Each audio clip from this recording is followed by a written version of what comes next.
Hi.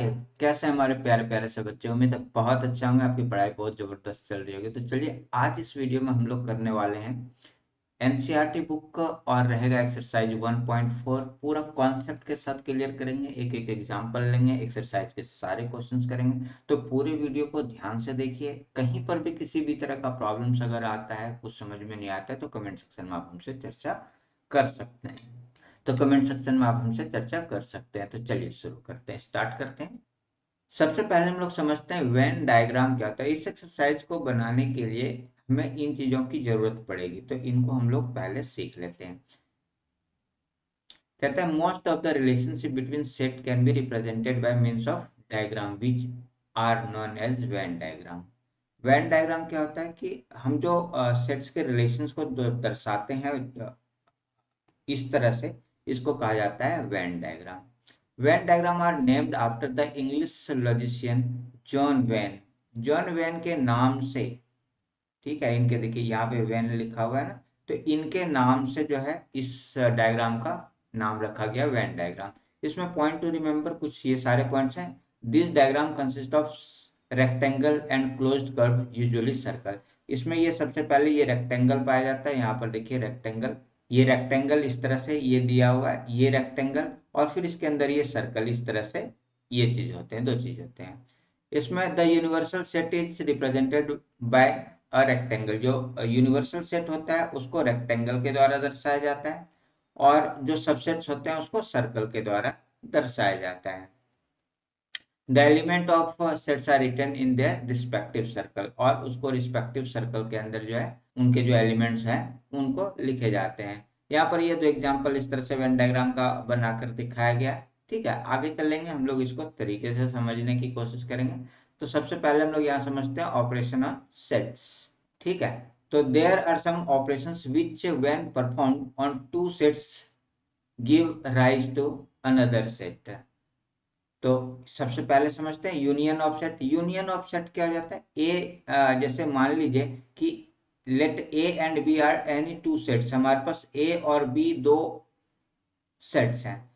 The union of A and B, A और B का जो यूनियन होगा, is the set which consist of all elements of A and all elements of B.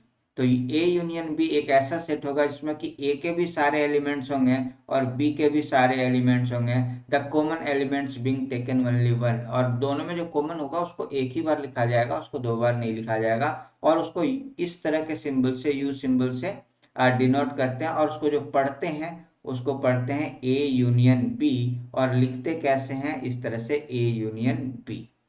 ठीक है, अब एक example लेते हैं। मान लेते हैं कि हमारे पास एक सेट है ए 1 2 3, और एक सेट है बी जिसमें 2 4 6 है। तो ए यूनियन बी क्या हो जाएगा, देखिए ए का 1 ये ले लिया, फिर ए का 2 और बी का भी 2 ये ले लिया, सी का 3 ये ले लिया, 4 और 6 ये ले लिया। इस तरह से ए यूनियन बी क्या हो जाएगा, ए के सारे एलिमेंट्स और बी के सारे एलिमेंट्स बन मिलकर के एक नया सेट बनाया, है ना। और इसको हम लोग पढ़ेंगे ए यूनियन बी। अब देखिएगा इसमें जो कॉमन है वो एक एक बार ही लिखा है। इसमें 2 है, इसमें भी 2 है, देखिए 2 1 टाइम ही इसमें लिखा गया है ना। ऐसा नहीं है कि इसको 2 और 2 दो बार हमने लिख दिया। तो ये चीज आपको ध्यान में रखना है। तो चलिए अब एक एग्जांपल लेते हैं और समझने की कोशिश करते हैं। एनसीईआरटी का एग्जांपल है, लेट ए इक्वल टू, दे रखा है 2 4 6 8 एंड बी इक्वल टू 6 8 10 12। तो ए यूनियन बी आपको फाइंड करना है। तो लेते हैं इसका सॉल्यूशन। तो यहाँ पर लिखते हैं ए हमारे पास दिया हुआ है क्या चीज, 2 4 6 8, और बी हमारे पास दे रखा है ये वाला 6 8 10 12। तो ए यूनियन बी जो हमारा होगा वो होगा, देखिएगा इसमें ये वाला 2 ले लिया, ठीक है। अब इसके बाद ये वाला 4 भी ले लिया, फिर इसके बाद इसमें भी 6, इसमें भी 6, तो ये वाला 6 ले लिया। फिर इसके बाद इसमें भी 8, इसमें भी 8, तो ये वाला 8 ले लिया। फिर ये 10 और ये 12, इन दोनों को ले लेंगे, 10 और ये वाला 12, और ये हमारा हो गया आंसर ए यूनियन बी। तो सारे एलिमेंट्स हमने ले लिए, ए के भी सारे एलिमेंट्स ले लिए और बी के भी सारे एलिमेंट्स ले लिए। जो कि ए यूनियन बी कहलाएगा। यहाँ तक क्लियर हो गया। तो पहला एग्जाम्पल हमारा एग्जाम्पल नंबर 12 एनसीईआरटी बुक का है ये, और मेरे हिसाब से आपका ये क्लियर हो गया होगा। फिर भी कोई डाउट रहता है तो कमेंट सेक्शन आपके लिए है। चलिए एग्जाम्पल नंबर 13 लेते हैं, ये भी एनसीईआरटी से। तो यहाँ पर देखिएगा, लेते हैं सॉल्यूशन।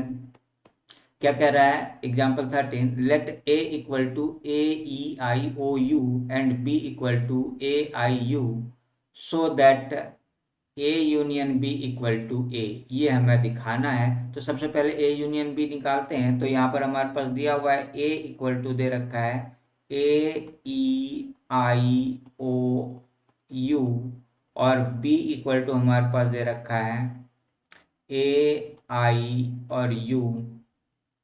तो ए यूनियन बी जो निकल के आएगा हमारा, वो क्या आएगा देखिएगा, ए ले लेंगे, फिर यहाँ पे ई ये भी ले लेंगे, फिर आई ये भी ले लेंगे, आई दोनों में है एक बार लेंगे, ओ यहाँ पर है और यू दोनों में है, ये ले लेंगे। अब यहाँ पे अगर आप इसको मैच करेंगे तो ए ई आई ओ यू इसमें भी आ रहा है, ए ई आई ओ यू, तो इक्वल टू सेट ए के बराबर आ जा रहा है, तो यहाँ पे इक्वल टू ए हो गया, है ना। तो ये हो गया, हमने दर्शा दिया, प्रूफ्ड। ठीक है। तो एग्जाम्पल 13 आपका कंप्लीट हो गया। अब चलते हैं आगे और समझते हैं एग्जाम्पल 14। एग्जाम्पल 14 क्या कह रहा है, let x equal to Ram Geeta Akbar be the set of student of class 11th who are in school hockey team. Let y equal to Geeta David and Ashok be the set of student from class 11th, दोनों ही class 11th से ही हैं, who are in the school football team.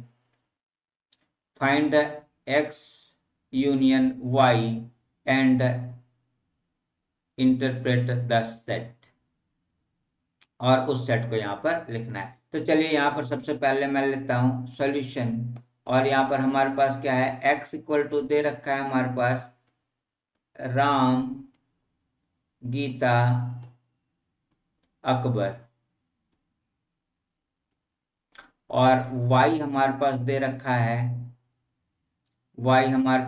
है, Gita David और अशोक। तो x union y जो निकल के आएगा हमारे पास, जो दोनों में है, देखिए क्या है, x यूनियन y क्या निकल के आएगा, जो दोनों ही सेट में जितने भी एलिमेंट्स हैं या मेंबर्स हैं वो सारे के सारे। तो यहाँ राम से स्टार्ट करते हैं, तो सबसे पहले यहाँ पे राम आ जाएगा, फिर यहाँ पे ये गीता दोनों में है, तो यहाँ पर गीता भी ले लेंगे। ठीक है। फिर इसके बाद अकबर भी ले लेंगे, फिर इसके बाद डेविड भी ले लेंगे, और सबसे लास्ट में अशोक भी ले लेंगे। ये हमारा जो बन के आ गया एक्स यूनियन वाई बनकर आ गया। तो उम्मीद है ये वाला एग्जाम्पल भी आपको बिल्कुल तरीके से समझ में आ गया होगा।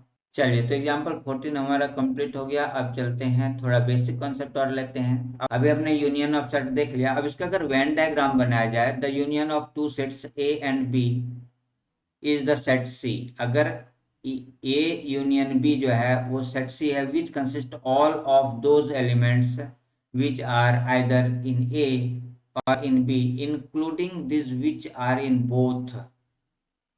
ठीक है। तो हम इसको कैसे सिंबल में लिखेंगे, ऐसे लिखेंगे, A union B equal to X such that x belongs to a और x belongs to b, है ना।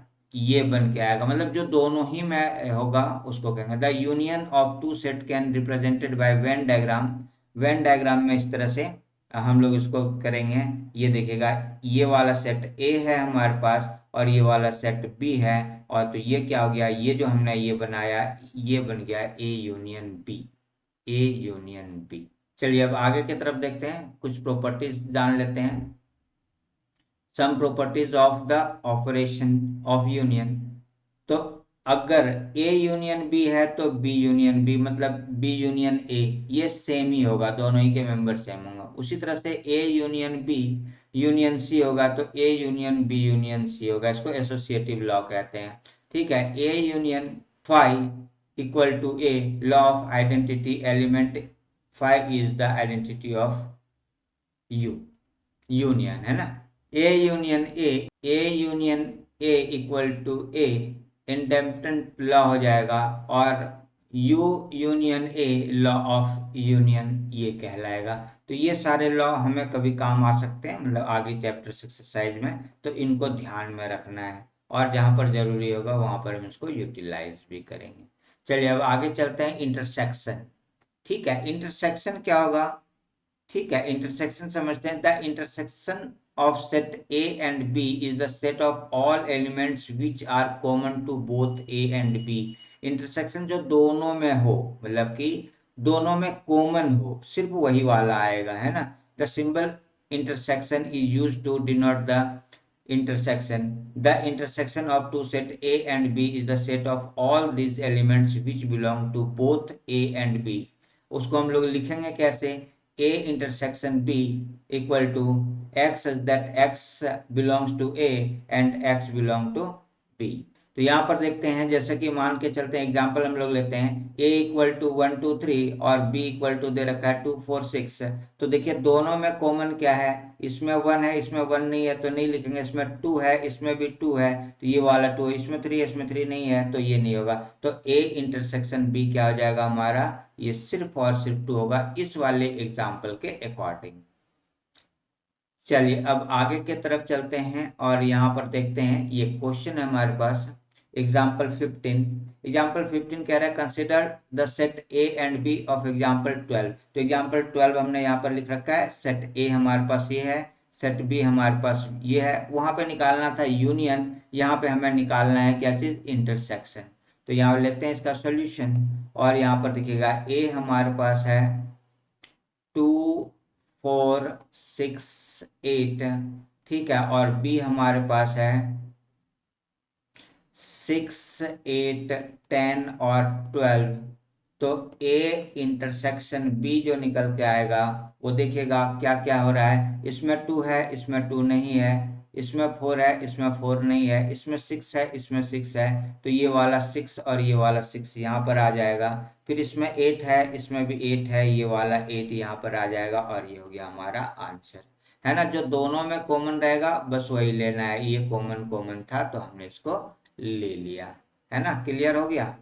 चलिए वेरी गुड। तो अब आगे की तरफ चलते हैं, एग्जाम्पल 15 मेरे तरफ से हो चुका है कंप्लीट। अब एग्जाम्पल 16 की तरफ चलते हैं। एग्जाम्पल 16 आपके स्क्रीन पर है। Consider set X and Y of example 14। Example 14 हमने यहाँ पर ले रखा है, तो इसमें भी इंटरसेक्शन निकालना है। तो यहाँ पर देखिएगा, सबसे पहले मैं एक्स ले लेता हूँ, इस जगह पर हमारे पास क्या है? राम गीता अकबर। तो हमने लिखा है यहाँ पर राम, फिर ये गीता और अकबर, अकबर, और वाई हमारे पास है गीता डेविड अशोक,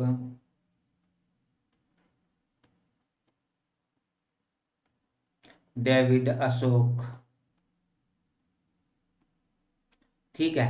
तो एक्स इंटरसेक्शन वाई निकालना है आपको, एक्स इंटरसेक्शन वाई निकालना है। दोनों में देखिए कॉमन क्या है, यहाँ पर भी गीता, यहाँ पर भी गीता, तो ये हमारा हो जाएगा गीता।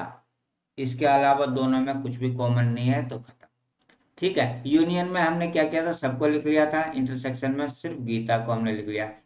मतलब गीता एक ऐसी प्लेयर है जो कि फुटबॉल भी खेलती है और हॉकी भी खेलती है, हॉकी टीम में भी है वो और फुटबॉल टीम में भी है वो। चलिए नेक्स्ट एग्जांपल हमारे पास एग्जांपल 17। जरा इस एग्जांपल को देखते हैं क्या कह रहा है। Let A equal to 1 2 3 4 5 6 7 8 9 10 and B equal to 2 3 5 7।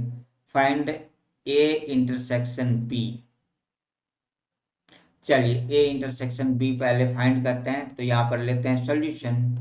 ठीक है, ए हमारे पास दिया हुआ है 1 2 3 4 5 6 7 8 9 और ये वाला 10 और बी हमारे पास दिया हुआ है क्या चीज 2 3 5 और 7।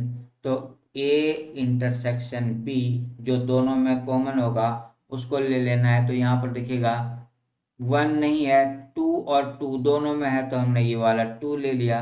फिर यहाँ पे 3 और 3 ये है तो हमने 3 ले लिया। फिर यहाँ पर 5 और ये वाला 5 है तो हमने यहाँ पर 5 भी ले लिया। 7 और 7 यहाँ है तो हमने यहाँ पर 7 ले लिया। अब इसके अलावा इसमें कोई मेंबर नहीं है तो इसके साथ कॉमन नहीं होगा। तो A intersection B equal to 2 3 5 7 2 3 5 7 ये आ रहा है। तो ये किसके बराबर आ रहा है? बी के बराबर आ रहा है, इक्वल टू बी। और ये हो गया हमारा प्रूफ, है ना। हमने ये निकाल दिया। तो उम्मीद है एग्जाम्पल 17 भी आपका कंप्लीट हो गया होगा। फिर भी किसी तरह का डाउट रहता है तो आप हमसे चर्चा कर सकते हैं। चलिए अब देखते हैं intersection of two sets Venn diagram के रूप में, है ना। इंटरसेक्शन तो हमने समझ लिया। अब यहाँ पर देखते हैं the intersection of two set A and B is a set of all those elements which belong to both A and B। जो दोनों A और B में आएंगे वही, उसको हम लोग इस तरह से लिखते हैं A intersection B equal to x that x is element of A and X is element of B, या फिर x belongs to A and x belong to B। The shaded portion, अब यहाँ पर देखिएगा इस तरह से ये वाला ए सेट हमारे पास है और ये वाला बी सेट है, और ये वाला जो एरिया है दोनों के बीच का ये जो गैप है, ये वाला जो एरिया होगा ये कहलाएगा A intersection B. A intersection B. The shaded portion in figure 1.5 indicate the intersection A and B। If A and B are two sets such that A intersection B equal to phi, it means null set, then A and B are called disjoint set। अब ये देखिए ये वाला क्या कहलाएगा हमारा, ये वाला जो सेट है वो डिसजॉइंट सेट कहलाएगा, क्योंकि इसमें ए इंटरसेक्शन भी क्या हो रहा है, कुछ भी नहीं हो रहा है, दोनों में कुछ भी कॉमन नहीं है। मतलब कि यहाँ पर देख लीजिए ये एक दूसरे को ऐसे ऐसे ऐसे ऐसे नहीं काट रहा है ना, यहाँ पे कोई भी इंटरसेक्शन वाला पोर्शन नहीं बन रहा है। For example, let A equal to 2 4 6 8 and B equal to 1 3 5 7, then A intersection B are disjoint set। क्योंकि देख लीजिएगा इसमें क्या हो रहा है, कुछ भी कॉमन नहीं निकल के आ रहा है, तो इसमें A इंटरसेक्शन B क्या निकल के आ रहा है, हमारे पास 5 निकल के आ रहा है। Because there are no element which are common to A and B, the disjoint set can be represented by means of Venn diagram shown in figure 1.6। ये देखिए यहाँ पर हमने इसको दिखा रखा है। तो आपको समझ में आ गया होगा कि वेन डायग्राम में कैसे वो करेंगे, और डिसजॉइंट सेट क्या होता है ये भी आपको पता चल गया होगा। डिसजॉइंट सेट मतलब दो ऐसा सेट जिसमें कुछ भी कॉमन ना हो, कोई भी एलिमेंट्स कॉमन ना हो, कोई भी मेंबर्स कॉमन ना हो, तो उसको हम लोग डिसजॉइंट सेट कहेंगे। चलिए अब यहाँ पर कुछ प्रॉपर्टीज समझ लेते हैं इंटरसेक्शन के। A intersection B equal to B intersection A, ये कहलाएगा कम्यूटेटिव लॉ। इसी तरह से A intersection B intersection C equal to A intersection B intersection C, इसको कहेंगे एसोसिएटिव लॉ। इसी तरह से phi intersection A equal to phi, ठीक है, या फिर U intersection A equal to ये law of phi and union कहलाएगा। इसी तरह से A intersection A equal to A intersection A equal to A, ये इंडिपेंडेंट लॉ कहलाएगा। इसी तरह से A intersection B C equal to A intersection B और यूनियन ए इंटरसेक्शन सी, इसको कहेंगे डिस्ट्रीब्यूटिव लॉ। ठीक है, इस तरह से ये हो जाएगा। ठीक है, तो ये सारा चीज आपको ध्यान में रख लेना है, याद कर लेना है, जो कि आगे आपको काम आने वाला है।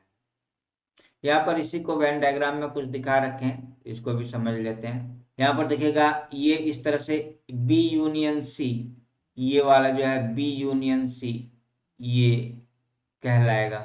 इसमें देखिएगा बी पूरा कलर है, सी पूरा कलर है, तो इसको हम लोग बी यूनियन सी पढ़ेंगे, है ना। अब इसमें देखिएगा कलर कौन सा है, सिर्फ ये वाला है, तो ये कहलाएगा ए इंटरसेक्शन बी। ए और बी का इंटरसेक्शन ये वाला बन रहा है, ये वाला पार्ट है ना, ये पूरा पार्ट जो है ए इंटरसेक्शन बी बन रहा है। इसी तरह से ये वाला जो देखेगा, ये दो और एक इधर यहाँ पे कलर हो रहा है, तो ए सी का और बी, इस तीनों का ही कलर हो रहा है। तो यहाँ पर देखिए इसको हम लोग क्या कहेंगे, ए ए इंटरसेक्शन और यहाँ पर बी यूनियन सी ये बनेगा।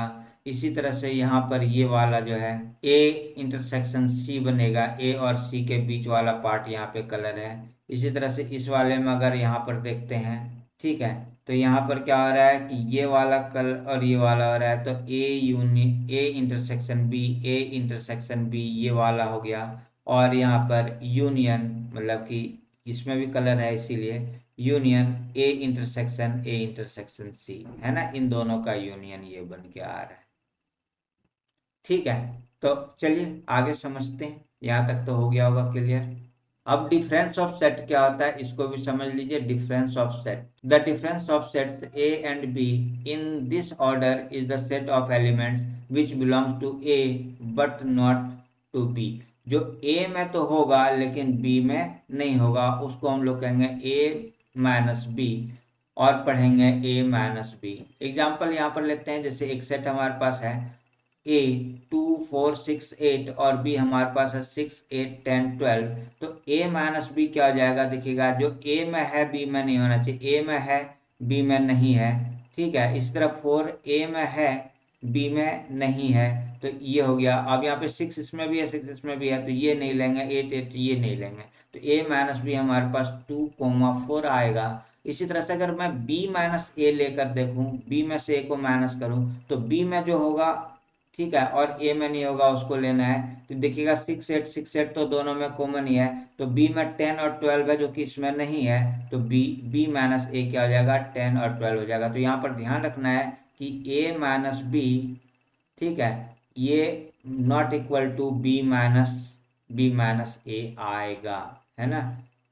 शायद ही कभी रेयरेस्ट रेयर केस हो सकता है जिसमें कि दोनों में ऐसा हो जाए कि भाई ठीक है, अदरवाइज ये आने वाला। चलिए एक एग्जांपल लेते हैं और इस एग्जांपल से समझते हैं। लेट ए इक्वल टू दे रखा है, बी इक्वल टू दे रखा है, find A minus B and B minus A, ये आपको फाइंड करना है। तो चलिए यहाँ पर सॉल्यूशन लेते हैं। सबसे पहले हमारे पास सेट जो दे रखा है उसको लिखेंगे ए इक्वल टू ऐसे 1 2 3 4 5 6 1 2 3 4 5 6 ये हमने ले लिया। और बी हमारे पास दिया हुआ है 2 4 6 8, तो हमने ये लिया 2 4 और ये वाला 6 और ये 8 है। ठीक है, तो a माइनस बी अगर मैं सॉल्व करूं, तो a माइनस बी जो a में है b में नहीं होना चाहिए, तो a में 1 है b में नहीं है, तो ये हमने ले लिया पहले 1। फिर यहाँ पे 2 2 कॉमन आ जा रहा है, नहीं लेंगे। फिर ये वाला 3, फिर ये 4 4 कॉमन आ रहा है, तो ये वाला ले लेंगे 5, और ये 6 6 कॉमन आ रहा है, तो यही वाला हो जाएगा a माइनस बी, ये हो गया, ये हमने सॉल्व कर लिया। अब b माइनस ए निकालिए, b माइनस ए, तो जो b में हो लेकिन वो a में नहीं होना चाहिए, तो b में जो है यहाँ पे 2 2 आ रहा है, 4 4 आ रहा है, 6 6 आ रहा है, सिर्फ 8 इसमें एक एक्स्ट्रा है जो इसमें नहीं है, तो यहाँ पर ये वाला 8 आ जाएगा और ये हो गया हमारा आंसर। तो उम्मीद है एग्जाम्पल 18 आपका हो गया होगा कंप्लीट। अब चलते हैं एग्जाम्पल 19 की तरफ। एग्जाम्पल 19 आपके स्क्रीन पर ये दिया हुआ है। Let v equal to A E I O U और b equal to A I K U. तो v माइनस बी आपको निकालना है और b माइनस बी आपको निकालना है, ये दोनों चीज निकालना है। तो चलिए लेते हैं यहाँ पर सॉल्यूशन। तो सबसे पहले v इक्वल टू दे रखा है ए ई आई ओ और ये u, ठीक है, और b इक्वल टू हमारे पास दे रखा है ए आई के और u, ये दे रखा है। तो v माइनस बी अगर मैं निकालूं, तो देखिएगा जो इसमें हो और इसमें ना हो, तो ए दोनों में है, e यहाँ है, e इसमें नहीं है, तो e ये ले लिया। फिर आई दोनों में है, फिर यहाँ पर ओ है, इसमें ओ नहीं है, ये हमने ओ ले लिया। फिर यू यहाँ पर है, यू यहाँ पर है, तो ये हमने ऐसे कर लिया। और बी माइनस बी जो निकल के आएगा वो क्या आ जाएगा। अब इसमें से इसको देखना है, ए कॉमन आ रहा है, आई कॉमन आ रहा है, के इसमें है, के इसमें नहीं है, तो यहाँ पर ये वाला के हो जाएगा। ठीक है, यू इसमें यू, तो ये हमारा हो गया आंसर। ठीक है, छोटा सा क्वेश्चन, इंपॉर्टेंट क्वेश्चन। ठीक है, उम्मीद है समझ में आ गया होगा। तो चलिए अब आगे की तरफ चलेंगे। अब हम लोग सीधा एक्सरसाइज लेते हैं। 1.4 जैसा कि मैंने आपको कहा था कि मैं सारे एग्जाम्पल बेसिक कॉन्सेप्ट के बाद आपको पूरा एक्सरसाइज कराने वाला हूं, तो पूरा एक्सरसाइज कराऊंगा इसमें शुरू से लास्ट तक। तो आप इसको देखते रहिए और कहीं पर भी अगर किसी तरह का डाउट आता है तो वो आप हमसे चर्चा भी करते रहिए। Find the union of each of the following pair, तो इसका आपको यूनियन निकालना है।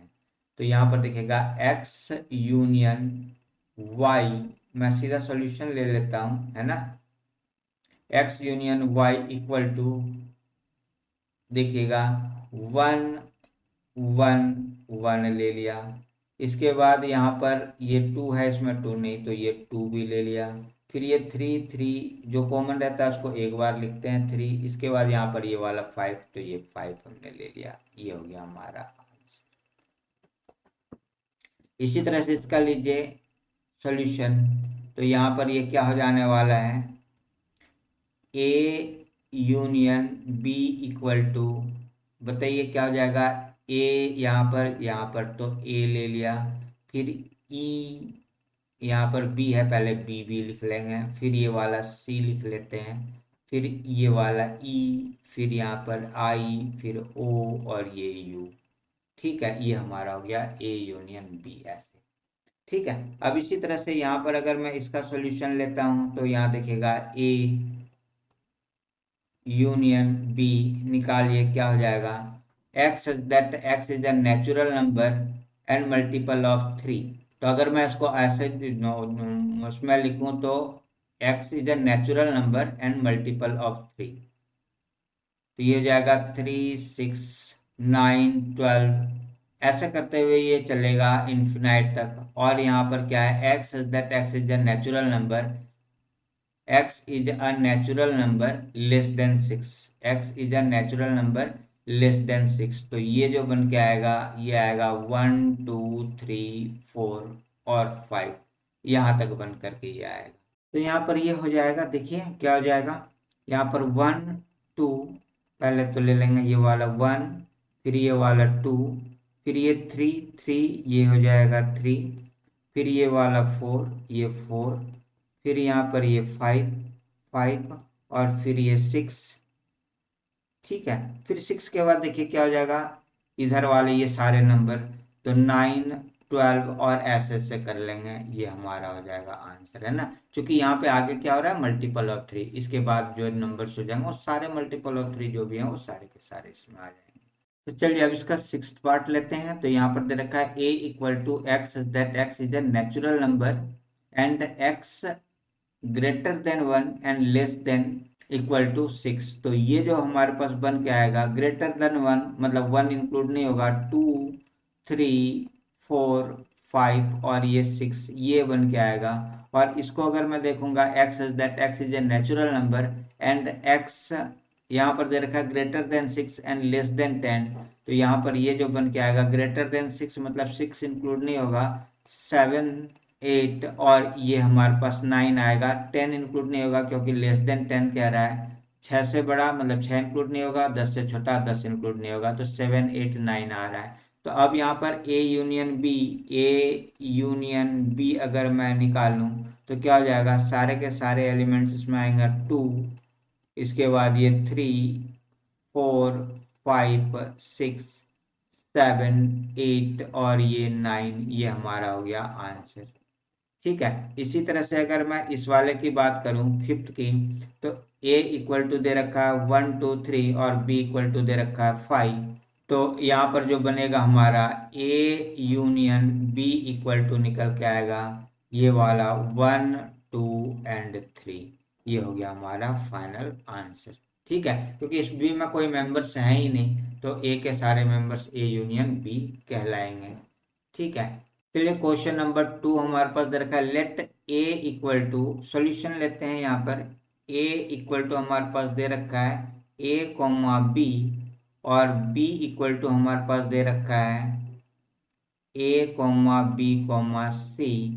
तो is A is subset of B, A is subset of B.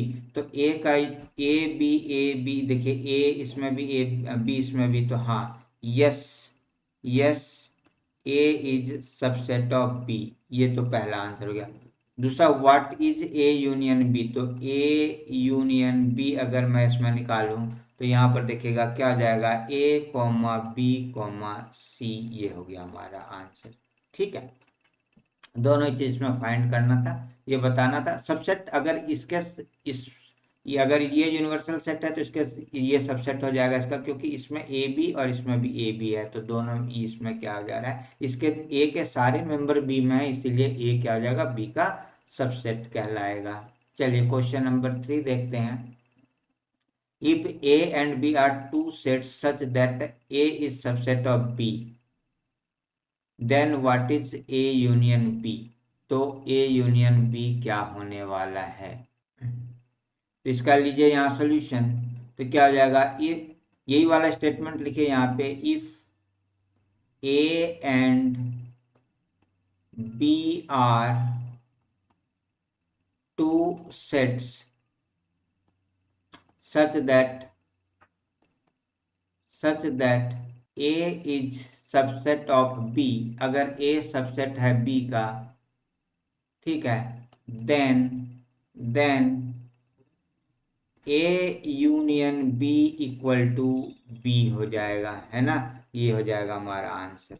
ठीक है, जैसे मान लीजिए कि एक एग्जांपल लेकर देखते हैं इस क्वेश्चन को समझने के लिए। एग्जांपल लेते हैं, A हमारे पास है 1 और 2 और B हमारे पास है 1 2 और ये वाला 3। तो यहाँ पे क्या हो रहा है, A is subset of B, ये तो हो ही रहा है। अब यहाँ पे निकालिए A यूनियन B, अगर आप निकालते हैं तो क्या निकल के आएगा, देखिएगा 1 2 और ये वाला 3, तो ये किसके बराबर आ रहा है, ये इक्वल टू B के बराबर आ रहा है। तो यहाँ पर हमने वही चीज लिख दिया, ये आपको समझने के लिए था। तो उम्मीद है ये वाला क्वेश्चन आपका क्लियर हो गया होगा। चलते हैं अब नेक्स्ट क्वेश्चन नंबर 3 के तरफ। क्वेश्चन नंबर 3 आपके स्क्रीन पर ये वाला है। यहाँ पर देखिएगा दे रखा है, if A equal to 1 2 3 4, B equal to 3 4 5 6, C equal to 5 6 7 8 and D equal to 7 8 9 10, find, ये वाला फाइंड करना है। तो ए यूनियन बी, मैं यहीं पे फाइंड करते चले जाता हूँ। A union B equal to क्या हो जाएगा, जो ए में भी है और बी में भी है वो सारा लिख लेना है। तो यहाँ पर ये हो गया 1, फिर ये वाला 2, फिर ये 3, फिर ये 4, तो यहाँ पे 3 4 आ चुका है, ये 5 और 6, यहाँ पर ये 5 और ये 6, ये हमारा ए यूनियन बी निकल के आ गया। अब इसी तरह से ए यूनियन सी अगर निकालूं तो ए में क्या है 1 2 3, यहाँ पर 1 2 3 4 ये वाला, और 5 6 7 8 ये वाला, 5 6 7 और 8 ये ऐसे ले लेंगे। तो ए यूनियन सी निकल के ये आ गया। अब बी यूनियन सी निकालना है, बी और सी को लेना है। तो बी में देखिएगा क्या है 3 4 5 और ये 6, तो यहाँ पर देखिएगा 5 6 इसका इसमें ऑलरेडी आ चुका है, तो 7 और 8 ये ले लेना है, 7 और 8 यहाँ पर ऐसे हो जाएगा। अब यहाँ पर देखिए बी यूनियन डी निकालना है, तो बी में हमारे पास ये वाला 3 4 5 और 6 है। अब यहाँ पे देखिए 3 4 5 6 इसमें है नहीं, इसमें 7 8 9 10 है, तो ये वाला 7 8 9 और ये 10 ऐसे निकल के आ जाएगा ये। ठीक है, अब A union B union C निकालना है। तो A union B union C मतलब सब जो भी ए बी सी तीनों में सारे हैं वो सारे एलिमेंट्स आ जाएंगे। तो पहले यहाँ पे 1 2 3 4 ये ले लिया, 5 6 इसका ले लेंगे, 5 6 इसका ले लेंगे, 7 8 इसका ले लेंगे, 7 और 8 यहाँ से ले लिया। ये हमारा A union B union C निकल करके आ गया। ठीक है, अब यहाँ पर इसी तरह से लेते हैं A union B union D लेना है। तो पहले ए के सारे मेंबर, बी के सारे मेंबर और डी के सारे मेंबर इसमें आने चाहिए। तो ए का हो जाएगा 1 2 3 और यहाँ पर 4 ये आ गया। बी के सारे मेंबर 3 4 आ चुके हैं, तो 5 6 आएगा, 5 और 6, और डी के अब यहाँ पे देखिएगा 7 8 9 10 ये वाला, 7 8 9 और ये 10 ये आ गया। ठीक है, और ये लास्ट वाला B union C union D, तो बी के पहले सारे मेंबर लेते हैं, ये 3 ये 4 ये 5 ये 6। ठीक है, सी के यूनियन 5 6 आ रखे हैं, तो 7 और ये वाला 8, ठीक है, और डी के 7 8 आ गए तो ये वाला 9 और ये 10 ऐसे करके ये आ जाएगा। ये हमारा हो गया फाइनल आंसर। तो ये क्वेश्चन नंबर 4 मेरे ख्याल से आपका बिल्कुल क्लियर हो गया होगा। फिर भी किसी तरह का अगर डाउट रहता है तो कमेंट सेक्शन में आप हमसे चर्चा कर सकते हैं। चलिए अब क्वेश्चन नंबर 5 पे देखते हैं। Find the intersection of each pair of question 1 above. इसमें जो ये था इसी का इंटरसेक्शन निकालना है। तो क्वेश्चन नंबर 5 में कह रहा था find the intersection of each pair of set question 1 above. तो हमने यहाँ पर क्वेश्चन 1 ले लिया, क्वेश्चन 1 ये वाला था। फाइंड द यूनियन, तो यहाँ पर यूनियन नहीं, इस बार आपको क्या निकालना है, इंटरसेक्शन निकालना है, इंटरसेक्शन निकालना है। तो चलिए यहाँ पर सबसे पहले x इंटरसेक्शन y निकालते हैं। x इंटरसेक्शन y निकालते हैं। तो इसमें क्या होना चाहिए, x और y में जो कॉमन है सिर्फ वही लेना है। x और y में जो कॉमन है तो इसमें क्या है, 1 1 ये ले लिया, यहाँ पर 3, यहाँ पे 3, ये 3 ले लिया। ठीक है, इसके अलावा कुछ भी कॉमन नहीं है, यहाँ 5 और ये अलग अलग है तो ये नहीं है। ये हो गया हमारा पहला आंसर पहले का। दूसरे वाले का देखते हैं। यहाँ पर a इक्वल टू AEIOU और b इक्वल टू ये दे रखा है। तो यहाँ पर a इंटरसेक्शन b अगर मैं लेता हूँ तो यहाँ पर देखिएगा a दोनों में है, a ले लेंगे। फिर यहाँ पर EIOU नहीं है, कुछ भी नहीं है, यहाँ BC है तो ये ऐसे हो जाएगा। ठीक है, बस सिर्फ ए आएगा। अब यहाँ पर देखिएगा a equal to X is that x is a natural number and multiple of 3। तो अगर आप इसको सॉल्व करते हैं तो मल्टीपल ऑफ 3 तो ये हो जाएगा 3 6 9 12 15 ऐसे करते हुए ये सो ऑन ये चले जाएगा। और x is that x is a natural number less than 6, तो लेस देन 6 यहाँ पर ये वाला जो आएगा 1 2 3 4 और यहाँ पर 5 तक आएगा। तो यहाँ पर इसका a इंटरसेक्शन b जो आएगा वो जो दो देखिए दोनों में क्या है, 1 2 इसमें नहीं है, इसमें सिर्फ 3 और ये वाला 3 ये कॉमन आ जा रहा है तो ये वाला 3 यहाँ पे ऐसे ले लेंगे।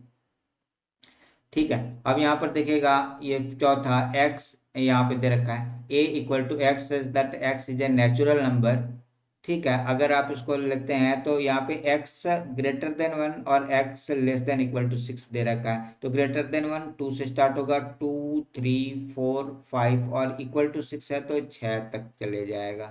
ठीक है, और ये वाला 6 से बड़ा और 10 से छोटा, तो 6 से बड़ा तो 6 से बड़ा तो 7 से स्टार्ट होगा, 7 8 9। ठीक है, 10 नहीं लेना है तो ये क्या हो जाएगा, a इंटरसेक्शन b जो निकल के आएगा ये यहाँ पे निकल के आएगा नल, इसमें चूंकि दोनों में कुछ भी कॉमन नहीं है। ठीक है, और इस वाले में भी ये लास्ट वाला अगर आप देखें तो इसमें भी a इंटरसेक्शन b अगर निकालेंगे तो यहाँ पे क्या हो जाएगा, ये वाला नल। तो क्वेश्चन नंबर 5 कंप्लीट हो गया हमारा। क्वेश्चन नंबर 5 क्या था, क्वेश्चन नंबर 1 को ही सॉल्व करना था। क्वेश्चन नंबर 1 में यूनियन निकालना था, यहाँ पर उसका इंटरसेक्शन निकालना था, बस और कोई अंतर नहीं था। अब चलते हैं क्वेश्चन नंबर 6 आपके स्क्रीन पर है। अब आपको यहाँ से फाइंड करना है ये सारा। If a equal to 3 5 7 9 11, b equal to 7 9 11 13, c equal to 11 13 15 and d equal to 15 17, find a intersection b। तो मैं यहीं पर सॉल्व करता जाता हूँ, देखिएगा ऐसे करके equal to a intersection b यहाँ निकालिए। तो a में देखिएगा 3 5 7 9 11 है, 7 9 11 7 9 11 7 9 11 कॉमन है, ये लिखा 7 9 11, बस ये हमारा बन गया। चलिए अब दूसरा b इंटरसेक्शन c देखते हैं। तो b और c में 11 और 13 11 13 11 13 इसमें कॉमन आ रहा है तो ये वाला हो जाएगा 11 और ये 13 ऐसे। अब इसमें देखिएगा a intersection c intersection d, तो a c d तीनों में जो कॉमन हो तो a में यहाँ पर देखिए क्या है, a में हमारे पास क्या है, a में 3 5 7 9 11 और C में है 11 और 13, तो 11 11 दोनों में कॉमन निकल के आ जा रहा है। और इसमें यहाँ पे ये 11 नहीं है इसका मतलब ये क्या हो जाएगा हमारा, ये नल सेट निकल के आएगा। इसका मतलब ये हो गया हमारा 5। अब यहाँ पे चलते ए और सी में। देखिए ए और सी में, ए में यहाँ पर और सी में ये 11 और 11 मैच कर रहा है, तो ये हमारे पास 11 आ जाएगा। ठीक है। बी और डी में, बी और डी में कुछ भी मैच नहीं कर रहा है, तो इसका मतलब ये ऐसे हो जाएगा। देखिएगा बी में 7 9 11 13 है, ये 15 17 है, नहीं होगा। अब यहाँ पर देखिएगा A intersection B union C, B union C, B और यूनियन सी अगर मैं निकालू, बी में है 7 9 11 13 और सी में है 11 13 15। तो यहाँ पर देखिएगा बी यूनियन सी हम लोग पहले निकालते हैं, तो ये हो जाएगा हमारे पास 7 9 11 13 और ये वाला 15। ठीक है। तो अब यहाँ पे इसका, अब यहाँ पे निकालना है हमें A intersection B union C. तो इस वाले में, इस वाले में और इस वाले में देखिए क्या कॉमन आ रहा है। तो यहाँ पर सिर्फ 7 9 11 7 9 11 ये आ रहा है, तो यहाँ पे हो जाएगा ये वाला इक्वल टू 7 9 11, ऐसे ये निकल के आएगा। ठीक है। अगर आप इसको ए इंटरसेक्शन डी निकालेंगे, तो ए और डी में देखिए कुछ भी कॉमन नहीं आ रहा है, इसका मतलब ये वाला 5। अब यहाँ पे उसी तरह A intersection B union D, तो पहले बी यूनियन डी में निकाल लेता हूँ, बी यूनियन डी। तो बी में हमारे पास ये वाला 7 9 11 13 और ये 15 ये 17 ये निकल के आएगा। अब यहाँ पे दिखेगा इक्वल टू ये। अब इस वाले और इस वाले में देखिएगा क्या हो रहा है, 7 9 11 7 9 11 कॉमन है, तो 7 9 और 11 ये हमारा ऐसे हो जाएगा। अब यहाँ पर 9th देखते हैं, A intersection B union C. तो पहले मैं इसको 9th वाले के लिए लेता हूँ यहाँ पर सॉल्यूशन। तो पहले मैं निकालता हूँ ए इंटरसेक्शन बी। अगर मैं निकालता हूँ तो हमारे पास हो जाएगा ए इंटरसेक्शन बी, ये हो जाएगा 7 9 11 7 9 और 11 ये निकल के आएगा। और यहाँ पे बी यूनियन सी अगर लेते हैं, तो ये निकल के आएगा हमारा बी और सी में 7 9 11 13 और ये वाला 15। तो अब इसका जो निकलेगा ए इंटरसेक्शन बी, ठीक है, और इंटरसेक्शन ये वाला बी यूनियन सी, ये जो निकल के आएगा, इन दोनों में देखिए क्या है कॉमन, वो लीजिए 7 9 11, तो ये निकल के आएगा आपका 7 9 और 11, ये आपका बन के तैयार हो गया 9। तो यहाँ पे ये आप लिख सकते हैं 7 9 11। और सबसे लास्ट वाला, अब इस वाले को देखिए, ए यूनियन डी और बी यूनियन सी का इंटरसेक्शन निकालना है। तो इसको मैं सॉल्व करता हूँ इस जगह पर।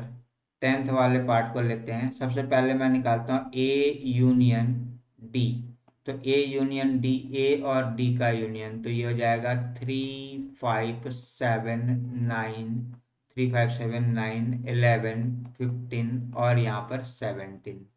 ठीक है। और बी यूनियन सी निकालता हूँ, बी यूनियन सी अगर मैं निकालता हूँ, तो यहाँ पे निकल के आएगा बी 7 9 11 13 और सी में 11, ये वाला 15, यहाँ तक ऐसे निकल के आएगा। अब इसको निकालना है ए यूनियन डी और इसका इंटरसेक्शन लेना है बी यूनियन सी से। तो अब इसमें देखिए क्या क्या कॉमन आ रहा है, वो वाला लिख लीजिए। यहाँ देखिएगा 3 नहीं है, 5 नहीं है, 7 9 11 15 7 9 11 15 ये आ रहा है। यहाँ पे ले लेंगे 7 9 11 और ये 15, ये हो गया हमारा आंसर। तो इसमें आप यहाँ पे लिख सकते हैं 7 9 11 और ये 15। ठीक है। तो इस तरह से क्वेश्चन नंबर 6 हमारा कंप्लीट हो गया। देख लीजिए कहीं पर कोई डाउट है तो 9 10 हमने डिटेल में यहाँ पर सॉल्व कर दिया, बाकी को इसका भी समझा ही दिया था। फिर भी कोई डाउट रह जाएगा तो आप कमेंट सेक्शन में आप हमसे चर्चा कर सकते हैं। तो क्वेश्चन नंबर 7 आपके पास है, if A equal to x that x is a natural number. तो अगर आप इसको सॉल्व करेंगे तो क्या हो जाएगा, ये 1 2 3 4 5 6 7 ऐसे करते हुए ये इन्फिनाइट तक चले जाएगा। ठीक है, उसके बाद B equal to x that x is an even natural number. तो ये हमारा जो है बन के आएगा 2 4 6 8 10 ऐसे करते हुए ये इन्फिनाइट तक चले जाएगा। इसी तरह सी तरह का x that x is an odd natural number. तो ये ओड नेचुरल नंबर 1 3 5 7 9 11, ठीक है, ये भी चले जाएगा इन्फिनाइट तक। और यहाँ पर x that x is a prime number. तो प्राइम नंबर क्या होता है, 2 से स्टार्ट होगा, 2 3 5 7 11 13 17 19 ऐसे करते हुए ये भी चले जाएगा इन्फिनाइट। ठीक है, तो अब यहाँ पर आपको फाइंड करना है, क्या फाइंड करना है ये देखिए, ये सॉल्यूशन का ही पार्ट है, ये पूरा का पूरा आपको ऐसे लिखना है। तो A intersection B, A intersection B अगर मैं यहाँ पे निकालता हूँ तो ए और बी में जो कॉमन हो, तो यहाँ पे क्या हो जाएगा, ए और बी में क्या कॉमन आएगा, इवन नंबर्स आएंगे, इवन नंबर, क्योंकि यहाँ पे 2 4 इसमें से ये 1 3 ये तो निकल के आ जाएगा। तो यहाँ पे आएगा x such that x is an even number. ठीक है, या फिर आप इसको ऐसे निकाल सकते हैं, 2 2 4 6 8 ऐसे करते हुए ये इन्फिनाइट तक चलेगा। ठीक है, अगर मैं दूसरे वाले को निकालूं तो ए और सी में देखिएगा 1 3 5। तो यहाँ पे क्या हो जाएगा, ये x such that x is an odd number, क्योंकि नेचुरल नंबर में से क्या हो जाएगा, इवन माइनस हो जाएगा, तो यहाँ पे ओड ओड ये वाला बच जाएगा। इसको हम इस तरह से कर सकते हैं 1 3 5 7 9 ऐसे करते हुए ये ऐसे ये चलेगा। ठीक है, ए और यूनियन डी, यहाँ पर ये वाला डी है, तो यहाँ पे ए और डी, तो ये नेचुरल नंबर में ही तो ये प्राइम नंबर होंगे। तो यहाँ पे क्या हो जाएगा, x such that x is a prime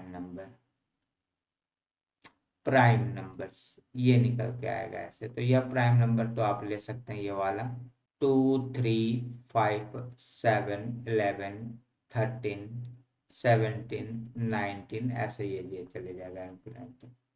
अब यहाँ पर आती है बारी ये वाला बी इंटरसेक्शन सी, बी और सी में क्या कॉमन है, ये वाला, ये इवन नंबर है, ये ओड नंबर है, दोनों में कुछ भी कॉमन नहीं आएगा, तो ये क्या हो जाएगा हमारा 5 इम्पटी सेट ऐसे बन के आएगा, है ना। ठीक है, इसके बाद यहाँ पर ये वाला बी और डी में देखिएगा, बी और डी में, बी में क्या है, ये वाला 2 और डी में ये वाला 2 कॉमन निकल के आएगा, तो इसका ये वाला 2 निकल के आएगा। यहाँ तो सिर्फ एक जो है 2 ही इवन नंबर है जो प्राइम है, तो ये निकल के आएगा। और सी एंड डी, सी और डी, सी और डी में देखिएगा क्या हो जाने वाला है, सी और डी में ओड प्राइम नंबर आ जाएगा, सी और डी में odd prime number, x such that x is an, even तो हट जाएगा, 1 इसमें से हट जाएगा, तो सिर्फ prime number, an odd odd prime number. ठीक है, ऐसे आप लेंगे तो यहाँ 3 से स्टार्ट होगा, 3 5 7 11 9 नहीं आएगा। ठीक है, 13 17 19 ऐसे करते हुए ये ऐसे चले जाएगा ये। ठीक है, तो हम लोग इसको लिख सकते हैं। क्वेश्चन नंबर 7 मेरे तरफ से हो चुका है कंप्लीट। अगर आपको कहीं पर डाउट है तो आप हमसे कर सकते हैं चर्चा। ठीक है, नहीं तो चलेंगे नेक्स्ट क्वेश्चन के तरफ। Next question, question number 8। चलिए क्वेश्चन नंबर 8 देखते हैं, which of the following pairs of set are disjoint. तो यहाँ पर देखिए दे रखा है पहले एक सेट 1 2 3 4 यहाँ, और x is that x is a natural number, और x greater than equal to 4 और लेस देन इक्वल टू 6। अगर मैं इसको सॉल्व करूं तो ये आएगा हमारे पास 4 से स्टार्ट होगा, 4 नेचुरल नंबर है तो 5 और ये वाला 6 ये ऐसे आ जाएगा। तो अब यहाँ पर अगर मैं इसका इंटरसेक्शन निकालूं तो 1 2 3 और ये 4, और इंटरसेक्शन अगर ये मैं निकालूं 4 5 और ये 6 तो हमारे पास निकल के आ रहा है क्या चीज, 4 इसमें भी 4 इसमें भी, तो ये वाला 4 निकल के आ रहा है। तो ये क्या हो जाएगा, this therefore this pair of set is not disjoint लिखेंगे, therefore this set this pair of set is not disjoint. अगर इसमें कुछ भी कॉमन नहीं निकलता तो डिसजॉइंट हो जाता। अब यहाँ पर देखिएगा, इसका भी अगर आप निकाल के देखिए, ए ई आई ओ और यहाँ पर यू, ठीक है, इसका इंटरसेक्शन निकालते हैं किसके साथ, सी डी ई और एफ, तो इसका जो हो जाएगा, इसका कुछ नहीं निकल के आएगा, 5 है ना। हाँ हाँ, तो इसका निकालते हैं तो क्या हो जाएगा, यहाँ पर देखिएगा ई और ई दोनों में कॉमन आ रहा है, इसका मतलब ये वाला ई हो गया। तो यहाँ पर therefore therefore therefore this pair of set is not disjoint, ये भी डिसजॉइंट नहीं निकल के आया। अब यहाँ पर देखिएगा x such that x as an even integer, तो इसको अगर मैं निकालता हूँ तो x such that as in, यहाँ पे तो ये निकल के आएगा x such that x is an even integer. इस वाले सेट को अगर मैं सॉल्व करता हूँ तो यहाँ पे हमारे पास निकल के आएगा 2 4 6 8 10 12, ऐसे करते ये ऐसे चले जाएगा। और दूसरा ये वाला x such that x is an odd integer, तो ये निकल के आएगा 1 3 5 7 9 11, ऐसे करते हुए। तो इन दोनों में कुछ भी कॉमन नहीं आएगा, है ना। तो ये क्या हो जाएगा, अगर मैं इसका नाम ए दे देता हूँ और इसका नाम बी दे देता हूँ शॉर्ट करने के लिए, तो A intersection B equal to हमारे पास आ रहा है 5, इसका मतलब कोई भी मेंबर नहीं है। तो देयरफॉर क्या हो जाएगा, therefore this set this pair of set is disjoint,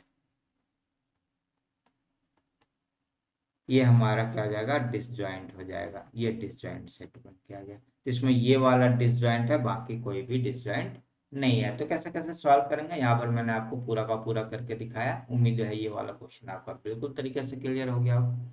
चलते हैं अब नेक्स्ट क्वेश्चन की तरफ। नेक्स्ट क्वेश्चन हमारे पास यहाँ पर ये है, आपके पास दिया हुआ है ए बी सी डी, कुछ सेट दे रखे हैं, ए माइनस बी, ए माइनस सी, ए माइनस डी निकालना है। तो चलिए सबसे पहले ए माइनस बी निकालते हैं, पहले वाले को सॉल्व करते हैं। तो यहाँ पर हमारे पास ए दिया हुआ है, क्या चीज, 3 6 9 12 15 18 और 21, और बी हमारे पास दिया हुआ है 4 8 12 16 और ये वाला 20 ये दे रखा है। तो a माइनस बी आपको फाइंड करना है। तो a माइनस बी जो a में हो b में नहीं हो वो a माइनस बी कहलाएगा। तो यहाँ 3 इसमें है, इसमें नहीं है, तो ये वाला 3, फिर ये वाला 6 इसमें है, इसमें नहीं है, तो ये वाला 6, फिर 9 इसमें है, इसमें नहीं है, तो ये वाला 9, 12 इसमें भी है, 12 इसमें भी है, ये तो कैंसिल हो जाएगा। फिर 15 इसमें है, 15 इसमें नहीं, ये वाला 15, फिर यहाँ पर 18 इसमें है, 18 इसमें नहीं है, तो ये वाला 18, और ये 21 इसमें है, 21 इसमें नहीं है, तो ये वाला 21। ये हमारा आंसर पहला वाला हमने कर लिया, ठीक है। चलिए अब इसी का ये दूसरा वाला करके देखते हैं। दूसरा a माइनस सी, इसको सॉल्व करेंगे। तो यहाँ पर पहले मैं ले लेता हूँ a का वैल्यू, a हमारे पास क्या है, a इक्वल टू हमारे पास है 3 6 9 3 6 9 12 15 18 और ये वाला 21, और b हमारे पास, b नहीं इस बार c लेना है।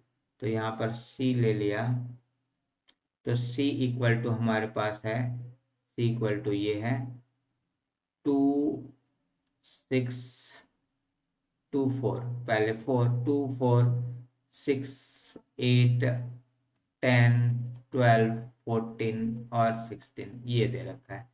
तो a माइनस सी अगर मैं फाइंड करूं तो जो a में है c में नहीं, तो 3 पहले ये वाला 3 आ जाएगा 3, फिर ये 6 इसमें भी है, 6 इसमें है 9 तो ये वाला 9, फिर ये 12 12 इसमें है 15 15, फिर इसके बाद 18 और 21 18 और ये वाला 21, ये हमारा आंसर आ गया। ठीक है, तो हमने ये वाला 2 कर लिए। अब चलते हैं यहाँ पर इसके आगे, फर्स्ट सेकंड हमने कर लिया था पिछले स्लाइड पे। अब यहाँ पर चलते हैं, फर्स्ट हो गया, सेकंड हो गया, थर्ड की तरफ। तो यहाँ पर थर्ड लेते हैं। तो सबसे पहले ए और डी, तो मैं ए का वैल्यू ले लेता हूँ। ए यहाँ पर हमारे पास है 3 6 9 12 15 18 और 21। ठीक है, 3 6 9 12 15 18 21 सही लिया। अब डी ले लेते हैं। डी इक्वल टू हमारे पास है, डी इक्वल टू 5 10 5 10 15 और ये 20 ये दे रखा है। तो ए माइनस डी निकालना है। तो ए माइनस डी इक्वल टू जो निकल के आएगा, देखिएगा 5 10 15, ये 15 15 सिर्फ कॉमन निकल के आ जा रहा है, बाकी सारे ए के मेंबर आ जाएंगे। 3 6 9 12 15 को छोड़ देना क्योंकि 15 इसमें भी है, 15 में से 15 माइनस हो गया। तो यहाँ पर 18 और ये वाला 21 ये आ गया। ठीक है, थर्ड के बाद यहाँ पर फोर्थ वाले की तरफ चलते हैं। फोर्थ, तो बी और वो लेना है। तो पहले मैं बी का वैल्यू ले लेता हूँ। बी हमारे पास है ये वाला 4 8 16 और ये 20, और ए हमारे पास है ए 3 6 9 12 15 18 और ये वाला 21। तो यहाँ पर b माइनस ए लेना है, मतलब b में से a को माइनस करना है। तो यहाँ पे 4, इसमें 4 नहीं है तो ये वाला ले लेंगे सबसे पहले 4, फिर इसके बाद ये 8 8 इसमें नहीं है, 8 भी ले लेंगे।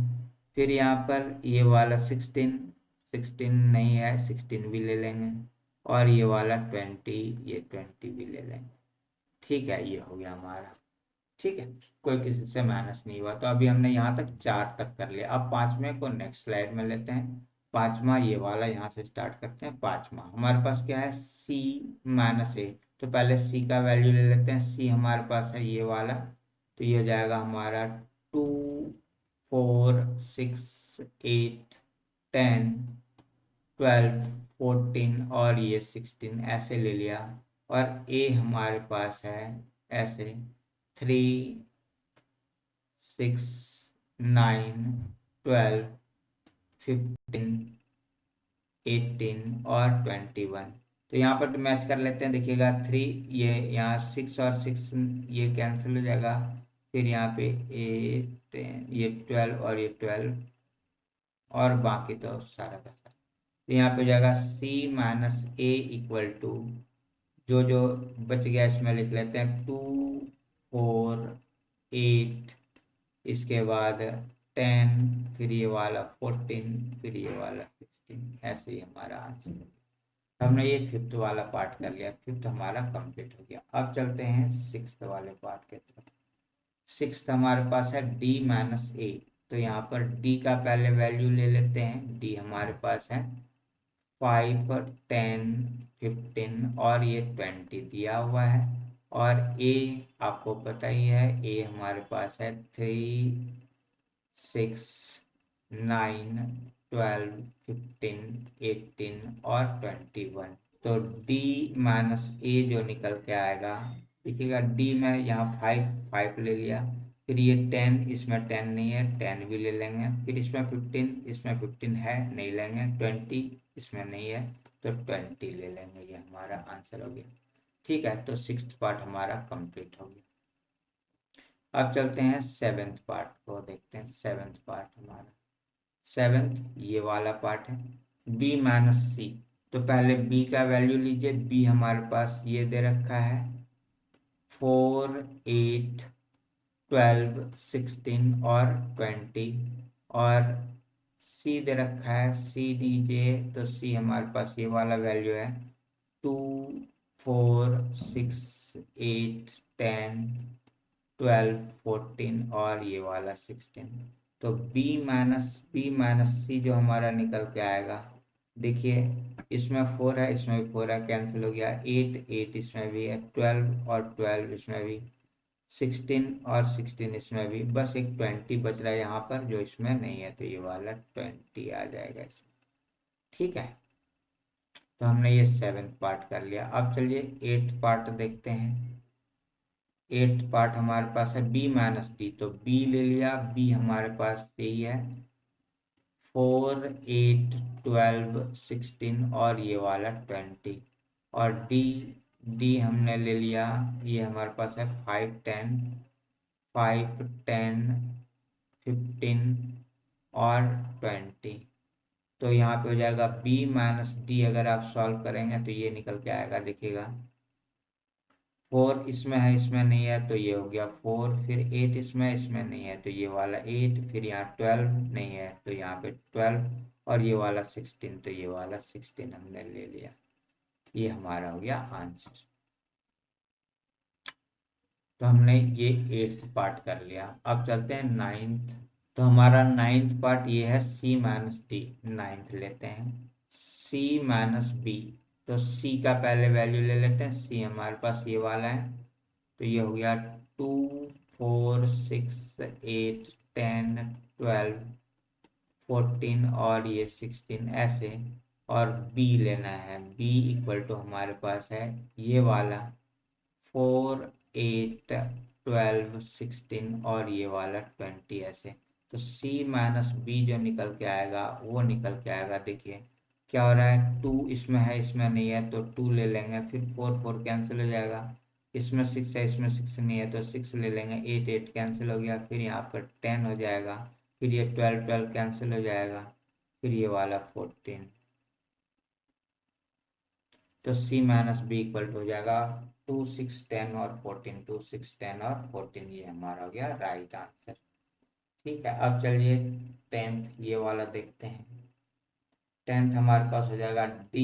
तो D इक्वल टू हमारे पास हो जाने वाला है ये 5 10 15 और 20, ये हमने ले लिया। और डी के बाद ये बी, बी का जो हमारा वैल्यू होने वाला है बी इक्वल टू हो जाएगा ये 4 6, 4 के बाद 8 है, सॉरी 4 8 12 16 और 20। तो यहाँ पर d माइनस बी अगर आप फाइंड करेंगे तो ये d माइनस बी, तो यहाँ पर देखिए 5 है, इसमें 5 नहीं है, इसमें 10 है, इसमें 10 नहीं है, फिर इसमें 15 है, इसमें 15 नहीं है, इसमें 20 है, इसमें भी 20 है, तो ये हमारा यहीं तक हो गया आंसर। ठीक है, 5 10 और 15 हमारा आंसर हो गया। अब चलिए, अब लास्ट दो पार्ट बचा 11th और 12th। तो सबसे पहले 11th देख लेते हैं, सी माइनस डी। सी माइनस डी, तो सी, सी पहले उठाइए यहाँ से, ये वाला हो जाएगा 2 4 6 8 10 12 14 16 ऐसे ले लेंगे। और यहाँ पर हमारे पास डी, डी इक्वल टू ये निकल के आएगा 5 10 15 20 ऐसे। चलिए, तो C माइनस डी अगर मैं फाइंड करता हूँ, 2 इसमें है, 2 इसमें नहीं है, 2 ले लिया, फिर 4 इसमें, 4 इसमें नहीं है, फिर 6 6 यहाँ पे ले लेंगे, 8 8 ले लेंगे, 10 और 10 कॉमन खत्म हो गया, फिर ये वाला 12 ले लेंगे, 12 के बाद ये 14 भी ले लेंगे और ये वाला 16 भी ले लेंगे। 2 4 6 8 12 14 16, ये हमारा आ गया आंसर। ये आंसर। अब चलिए लास्ट पार्ट ये वाला 12th देखते हैं। 12th हमारे पास डी माइनस सी, तो पहले डी का वैल्यू लेते हैं, ये 5 10 15 और ये 20 ले लिया। और डी सी यहाँ पर लेते हैं, तो सी इक्वल टू निकल के आएगा हमारे पास, सी है ये 2 4 6 8 10 12 14 और 16 ये। तो d माइनस सी, डी माइनस सी जो हमारे पास निकल के आएगा वो निकल के आएगा, देखिएगा 5 इसमें नहीं है तो 5 आ जाएगा, फिर 10 इसमें है, 10 इसमें भी है, फिर यहाँ पे 15 है तो ये वाला 15, और ये वाला 20 इसमें, 20 इसमें नहीं है तो 20, ये हमारा हो गया आंसर। तो क्वेश्चन नंबर 9 हमने कर लिया कंप्लीट है। तो उम्मीद है ये वाला क्वेश्चन बिल्कुल तरीके से समझ में आ गया होगा। डाउट है तो कमेंट सेक्शन आपके लिए। चलिए नेक्स्ट क्वेश्चन देखते हैं, क्वेश्चन नंबर 10। क्वेश्चन नंबर 10 कह रहा है if x equal to A B C D and y equal to F B D G find.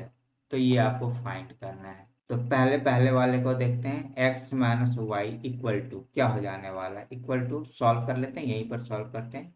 तो ये देखिएगा इसमें a है, इसमें a नहीं है तो ये वाला a आ जाएगा। फिर इसमें b है, इसमें भी b है तो b नहीं आएगा, b से b कैंसिल हो गया। फिर यहाँ पे c है, इसमें c नहीं है तो नहीं आ जाएगा, और यहाँ पे ये वाला d है, इसमें भी d है तो ये कैंसिल हो गया। तो a और c ये हो गया हमारा आंसर। ठीक है, अब y माइनस एक्स निकालेंगे तो y माइनस एक्स ठीक इसका अपोजिट, y पहले लेंगे और x बाद में लेंगे। तो y में देखिए f है, यहाँ पे f नहीं है तो ये वाला हो जाएगा f। ठीक है, फिर यहाँ पे b, इसमें b है तो b से b कैंसिल हो गया। फिर इसमें देखिएगा यहाँ पे d है, d से d कैंसिल हो गया। ठीक है, g है, ये इसमें g नहीं है तो यहाँ पे ये वाला g आ जाएगा। ठीक है, लास्ट वाला करते हैं, x intersection y, x intersection y निकालना है आपको जो दोनों में कॉमन हो। ये कॉमन लीजिए, यहाँ पे a है, इसमें इसमें a नहीं है, इसमें ये वाला b है तो इसमें भी ये वाला b है, इसमें ये c है, इसमें d, तो ये वाला d और ये वाला d, तो ये हमारा कॉमन निकल के आ गया, क्या क्या b और d। तो यहाँ पे b कॉमा d ऐसे करके ये ले लेंगे, ये हो गया हमारा आंसर। तो उम्मीद है क्वेश्चन नंबर 10 भी आपका हो गया कंप्लीट, है ना। देख लीजिए कोई डाउट है तो। चलिए अब question number 11। Question number 11, if r is the set of real number and q is the set of rational number then what r minus q। यहाँ पर देखिए लीजिए सॉल्यूशन, r दे रखा है, r इक्वल टू, अगर मैं ऐसे इसको लिखूं तो x such that x is a real number ये हो जा रहा है। ठीक है, और यहाँ पर q हमारे पास दे रखा है, q इक्वल टू दे रखा है, q is the set of rational number, x such that x is a rational number. तो क्या हो जाएगा, यहाँ पे देखिएगा रियल नंबर में दो तरह के नंबर होते हैं, एक होता है रेशनल नंबर और दूसरा होता है इरेशनल नंबर। अगर रियल नंबर में से रेशनल नंबर को माइनस कर देंगे तो क्या बचेगा, इरेशनल नंबर। तो R minus Q equal to जो हमारे पास आएगा वो आएगा x such that x is an irrational number. ठीक है, तो हम यहाँ पे लिख सकते हैं R minus Q is a set of an irrational set of irrational numbers, an हटा देते हैं यहाँ से, सेट ऑफ इरेशनल नंबर्स। ये हमारा बन के तैयार हो गया क्वेश्चन नंबर 11। तो उम्मीद है क्वेश्चन नंबर 11 भी आपका क्लियर हो गया होगा। अब चलते हैं क्वेश्चन नंबर 12 के तरफ। State whether each of the following statement is true और फॉल्स। यहाँ पे ट्रू और फॉल्स बताना है। ठीक है, तो पहला है, तो डिसजॉइंट सेट के लिए सबसे पहले हमें निकालना पड़ेगा ए इंटरसेक्शन बी। तो ए इंटरसेक्शन बी अगर मैं निकालता हूँ इसका, तो यहाँ पे ये अगर मैं 2 3 4 और 5 इसका इंटरसेक्शन अगर मैं निकालता हूँ 3 और 6 से, तो यहाँ पे क्या निकल के आ रहा है, ये 3 निकल के आ रहा है ना। इसमें भी 3 है, इसमें भी 3 है, तो ये हो जाएगा फॉल्स। ये फॉल्स क्योंकि ये डिसजॉइंट सेट नहीं है। ये कैसा है, ये डिसजॉइंट सेट नहीं है क्योंकि दोनों में आर डिसजॉइंट सेट। ये वाला इसका देखते हैं, तो यहाँ पे ए ई आई ओ और यू ऐसे, और इसका इंटरसेक्शन निकालते हैं ए बी सी और यहाँ डी। तो यहाँ पे हमारे पास निकल के आ जा रहा है ए दोनों में कॉमन है, तो ए हमारा निकल के आ जा रहा है, तो ये भी हो जाएगा फॉल्स, ये भी डिसजॉइंट सेट नहीं है। अब चलिए तीसरा देखते हैं क्या कह रहा है। यहाँ पर दे रखा है ये 2 6 10 और ये 14, ठीक है। और इसका अगर मैं इंटरसेक्शन निकालूं 3 7 11 और 15, तो इसमें कुछ भी कॉमन नहीं आ रहा है, तो ये हो जा रहा है हमारा ऐसा, इसका मतलब ये हो जाएगा ट्रू, है ना, क्योंकि इसमें ये डिसजॉइंट सेट है। यस। अब इस वाले को निकालते हैं, तो ये हो जाएगा यहाँ पे 2 6 10 और इंटरसेक्शन ये वाला 3 7 11, तो यहाँ पर भी हमारे पास निकल के आ रहा है 5, तो ये भी हो जाएगा ट्रू, है ना। तो इसमें 2 ट्रू हो गए, 2 फॉल्स हो गए। डिसजॉइंट सेट के लिए क्या होना चाहिए कि दोनों में कुछ भी कॉमन नहीं होना चाहिए, मतलब A intersection B equal to 5 होना चाहिए, तो यहाँ पर 5 आ रहा है, तो इस तरह से ये हो गया हमारा आंसर। तो ये पूरा का पूरा एक्सरसाइज हमने कर लिया कंप्लीट, क्वेश्चन नंबर 1 से 12 तक, सारे इसके एग्जांपल्स और साथ में इसके कॉन्सेप्ट। तो उम्मीद है ये चैप्टर आपको, ये वाला एक्सरसाइज आपको बिल्कुल तरीके से क्लियर हो गया होगा। फिर भी कोई डाउट है तो कमेंट सेक्शन में आप हमसे चर्चा कर सकते हैं। तो मिलते हैं एक नए वीडियो में नए क्वेश्चंस के साथ, तब तक के लिए थैंक यू बाय।